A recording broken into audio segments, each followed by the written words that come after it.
นี้เราก็จะทำแล้วว่าเพิ่งไปซื้อดินน้ำมันแล้วก็มีม้าน้ำแล้วก็มีกวนกริ้นแล้วก็มีปลากระเบนแล้วก็มีปลาดาวแล้วก็มีเต่าแล้วก็มีเต่าแล้วก็มีปลา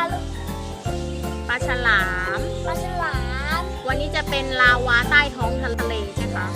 ใช่น้ำส้มใส่ชู อ้าวเทลงไปเลยบีบไปเลยบีบมาเลยบีบเลยบีบเย้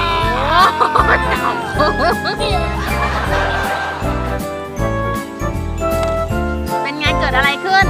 สนุกไหมครับบ๊ายบายเพื่อนๆก่อนบ๊ายบาย สวัสดีครับ